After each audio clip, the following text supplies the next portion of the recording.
जय हिंद। आज के वीडियो में आप लोगों को यहाँ पर बताने वाले हैं, मैंने ये देखिए हिंदी की कॉपी लिखवाई हुई है एक बच्चे से, तो आप लोगों को दिखाने वाले हैं कि पूरी कॉपी आपको कैसे लिखना है। देखिए वो तो पढ़ाई तो अपनी जगह है, लेकिन आपको ये भी मालूम होना बहुत ज़रूरी है कि कौन से प्रश्न का उत्तर कितने में देना है। तो सारी चीज़ें बताने वाले हैं। पूरी यहाँ पर हिंदी की कॉपी लिखी हुई है कि आपको भी कैसे लिखना, कैसे संदर्भ लिखना है, कितने में लिखना है, कैसे निबंध कितने में लिखना है, कैसे जीवन परिचय कितने में लिखना है। तो सारी चीज़ें आप लोगों को बताने वाले हैं और एग्ज़ाम से पहले ये ज़रूर ही वीडियो देख लेना पूरा, बहुत ही इंपॉर्टेंट ये वीडियो है और शॉर्ट में बताऊंगा जिससे आप लोगों को आसानी होगी समझने में। तो चलिए शुरू करते हैं, ध्यान से वीडियो को देखना। देखिए जो OMR शीट होती है वो तो आपको मालूम होगा कि कैसे भरना है। तो ये बच्चे से मैंने कॉपी लिखवाई है, सेम ऐसे ही आपको बोर्ड एग्जाम में लिखना है, कहीं पर भी कोई भी मिस्टेक नहीं करना है। तो सारी चीज़ें आप लोगों को बताने वाले हैं और वीडियो के लास्ट में एक बहुत बड़ा सरप्राइज देने वाले हैं, तो आप लोग वीडियो को पूरा जरूर ही देखना। तो यहाँ पर देखिए खंड खा से शुरू होगा और यहाँ पर प्रश्न नंबर 21वां होगा या फिर 1 होगा, बात एक ही होगी। तो यहाँ पर देखिए प्रश्नोत्तर नंबर 21वां यहाँ पर क्या पूछा जाएगा, एक पैराग्राफ होगा और उसी को पढ़ करके आपको उत्तर देना होगा। 2 पैसेज होंगे हिंदी के गद्यांश के। तो देखिए इसी प्रकार से आपको लिखना है संकेत, उसके बाद में संदर्भ। मैंने इस पर भी वीडियो बना दिया कि संदर्भ कैसे लिखा जाता है। संदर्भ कैसे लिखा जाता है, देखिए यहाँ पर प्रस्तुत गद्यांश हमारी पाठ्य पुस्तक हिंदी के मित्रता नामक पाठ से संकलित है और इसके लेखक आचार्य रामचंद्र शुक्ल जी हैं। बहुत सिंपल सा है। उसके बाद में 2 नंबर इसको मिल गए।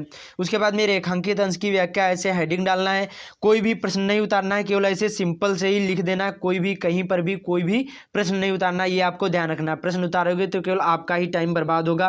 और बोर्ड एग्जाम में काले और नीले ही पेन का यूज़ करना, अदर और कोई पेन नहीं यूज़ करना है, ठीक। ये भी आप लोगों के लिए बहुत ही ज़्यादा इंपॉर्टेंट होता है। और पटरी से आपको इधर ही लाइन खींचना है और इधर नहीं लाइन खींचना। बहुत सारे लोग बताते हैं कि इधर भी लाइन खींचो, लेकिन आपको ये गलती नहीं करना, केवल आपको इधर ही लाइन खींचना है, ये आपको ध्यान रखना है। उसके बाद में यहाँ पर रेखांकित अंश की व्याख्या, ऐसे हेडिंग डालकर और यहाँ पर जो भी हो, जो रेखा खींची होती है इस प्रकार से, देखिए यहाँ पर मैं आप लोगों को दिखा दूँ, इस प्रकार से रेखा खींची हुई होंगी, इसी की आपको व्याख्या करना होगा। ये जो 2 लाइन हो या फिर 3 लाइन हो, इसी की व्याख्या करना होगा। बाकी सेम ऐसे ही आपको लिख देना है। तो इसमें भी इस बच्चे को 2 नंबर मिल गए। तो देखिए यहाँ पर इसको 2 नंबर यहाँ पर मिल गए। उसके बाद में यहाँ पर चलते हैं अगले क्वेश्चन की ओर। इसी में तीसरा पूछा जाएगा। एक प्रश्न होता है जो आपको उसी पैराग्राफ से पढ़ करके आपको लिखना होता है। तो ये भी देखिए यहाँ पर इस बच्चे ने लिख दिया है कि यहाँ पर अच्छी संगत हमें निरंतर उन्नति की ओर ले जाती है और कुसंग हमें क्या बता रहा है, निरंतर अवनति के गड्ढे में गिराता जाता है। ये आपको ऐसे ही लिख देना, बहुत सिंपल सा है। 2 नंबर ये मिल जाएगा। और जैसे एक प्रश्न समाप्त हो जाए तो आपको फिर से पटरी से लाइन खींचना है और एक प्रश्न और दूसरे प्रश्न के बीच में 1 या 2 लाइन का गैप जरूर ही बनाकर लिखना है। इससे क्या होगा, एग्जामिनर को भी समझने में आसानी होगी। तो जैसे यहाँ पर प्रश्न नंबर 21वां समाप्त हो गया, तो यहाँ पर अब आपको पटरी से लाइन खींचना है, ये आपको ध्यान रखना है। उसके बाद में 22वां कर रहे हैं, फिर से यहाँ पर प्रश्नोत्तर नंबर 22वां डालकर ये पद्यांश पूछा जाता है। इसमें भी आपको संकेत डालना है। उसके बाद में संदर्भ लिखना है, ऐसे ही सेम वैसे लिखा जाता है, केवल गद्यांश की जगह पर यहाँ पर पद्यांश कर देना, बाकी सेम वैसे ही रहेगा। कवि लेखक की जगह पर गद्यांश में लेखक था और यहाँ पर ये पद्यांश है तो यहाँ पर कवि कर देना, बाकी सेम ऐसा ही रहेगा। रेखांकित अंश की व्याख्या इसमें भी पूछा जाएगा और यहाँ पर एक अलंकार पूछा जाएगा, तो ऐसे ही आपको लिख देना। तो इतना ही बड़ा लिखना है, देखिए 60 में लिखना है, जैसे आपको मालूम हो सेम ऐसे ही आपको लिख देना है। तो यहाँ पर ये 2 2 2 यहाँ पर 6 नंबर इसको भी पक्के मिल गए। फिर से यहाँ पर पटरी से लाइन खींचना है, प्रश्न समाप्त हो जाए, ये आपको ध्यान रखना है। उसके बाद में यहाँ पर प्रश्न नंबर 23वां पूछा जाएगा। इसमें देखिए 2 पूछे जाएंगे, का और खा होंगे। ये क्या होंगे, ये संस्कृत गद्यांश से होंगे, जो संस्कृत खंड होगा उससे गद्यांश से होंगे। इसमें अथवा करके 2 भी प्रश्न पूछे जाएंगे। इसमें भी आपको संदर्भ लिखना होगा और हिंदी में अनुवाद करना होगा। इसमें भी आपको संकेत डाल लेना है। संकेत में 2 लाइन पहले की और आखिरी की 2 लाइन लिखी जाती है, आपको ध्यान रखना। मैंने बहुत सारी चीज़ों में आप लोगों को बता दिया है। फिर से संदर्भ इसमें कैसे लिखना, उसी प्रकार से लिखना है कि प्रस्तुत गद्यांश हमारी पाठ्य पुस्तक हिंदी के संस्कृत खंड के वाराणसी नामक पाठ से संकलित है या फिर लिया गया अनुवाद या नगरी भारतीय संस्कृत और संस्कृत भाषा का केंद्र स्थली मानी जाती है। 3 नंबर ये, 2 नंबर ये, 5 नंबर इसको मिल गए। फिर से यहाँ पर पटरी से लाइन खींचना है, समाप्त हो जाए प्रश्न, ये आपको ध्यान रखना है।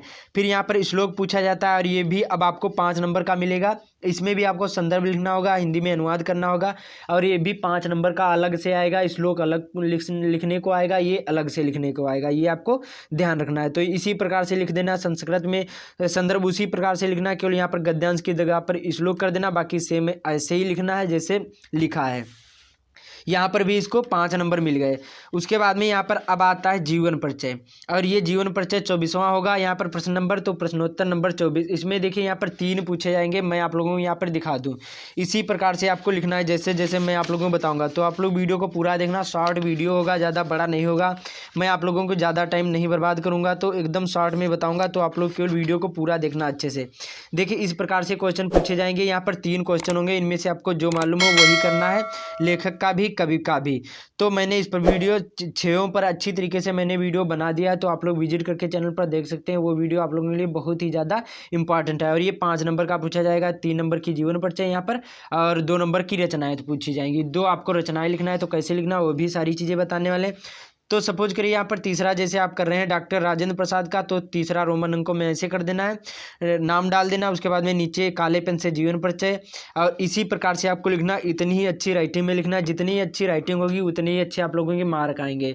तो राइटिंग पर विशेष ध्यान देना, जितनी अच्छी राइटिंग आएगी उतनी ही अच्छी आप लोगों के मार्क आएंगे। और अभी आप लोगों को एक चीज़ बताऊँगा, वो आप लोगों के लिए बहुत ही ज़्यादा खास होगी। तो इतना बड़ा लिख दिया बच्चे ने, और यहाँ पर इतना और लिख दिया, इसको मालूम था अच्छे से, तो यहाँ पर लिख दिया। और यहाँ पर इसको भी 5 नंबर मिल गए इसमें।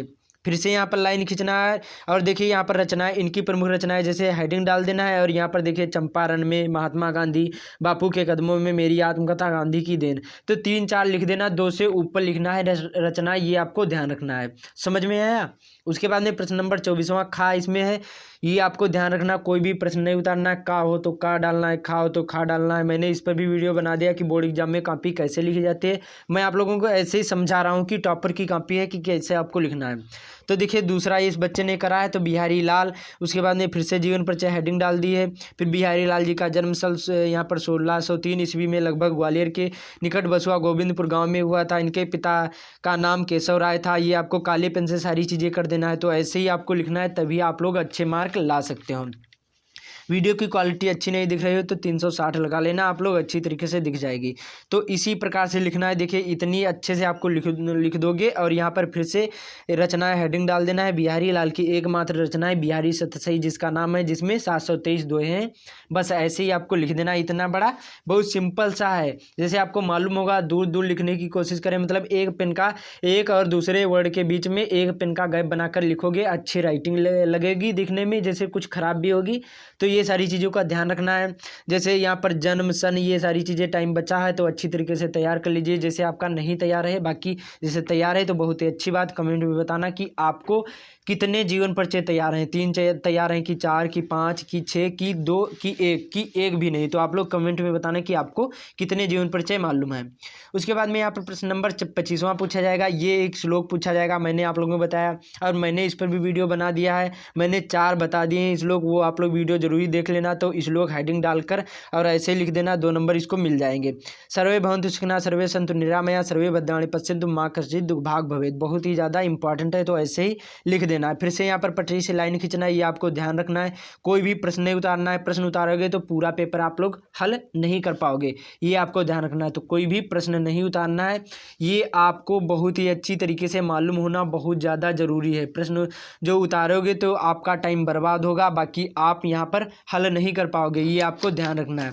और बोर्ड एग्जाम में काले और नीले पेन का यूज़ करना, अदर और कोई पेन नहीं यूज़ करना, ये आपको ध्यान रखना है। OMR शीट कैसे भरी जाती है वो भी मैंने आप लोगों को वीडियो बता दिया है, तो आप लोग वो भी वीडियो देख लेना। काले और नीले पेन का यूज़ करना, अदर और कोई पेन नहीं यूज़ करना, डॉट वाले पेन यूज़ करना है, और आपको जल वाले पेन भी नहीं यूज़ करना। पटरी प्रकार ये सारी चीज़ें आपको ले जाना है। रोल नंबर ये सारी चीज़ें आपको भरना अच्छी तरीके से आता होगा, तभी आप लोग अच्छे मार्क ला पाओगे। सभी चीज़ें घर पर प्रैक्टिस कर लेना।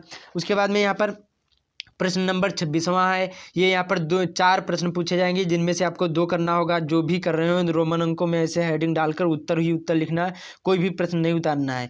तो यहाँ पर 2-2 नंबर के ये पूछे जाएंगे। उसके बाद में यहाँ पर खंड का भी पूछा जाएगा, और ये अपने अपने जिले वाइज होते हैं। और कमेंट में बताना कि आपके ज़िले में कौन सा खंड काव्य है, और ये भी बताना कि आप किस ज़िले से हैं।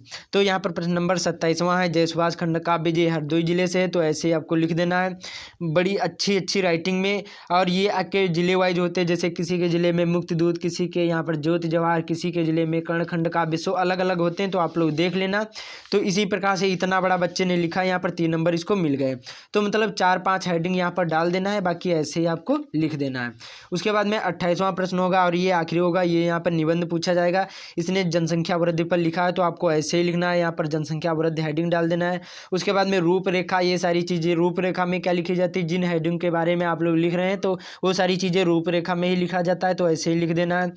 देखिए 4 या 5 पूछे जाएंगे निबंध, तो मैंने जनसंख्या वृद्धि पर भी बता दिया है, और यहाँ पर पर्यावरण प्रदूषण पर भी बता दिया, विज्ञान वरदान या अभिशाप पर भी बता दिया, कोरोना वायरस पर भी बता दिया कि निबंध कैसे लिखा जाता है। तो आप लोग वो जरूर ही देख लेना, सभी वीडियो लिंक डिस्क्रिप्शन में मिल जाएंगे सभी वीडियो के। वीडियो अच्छा लग रहा हो तो लाइक कर देना, और जो चैनल पर पहली बार आए हैं चैनल को जरूर ही सब्सक्राइब कर देना।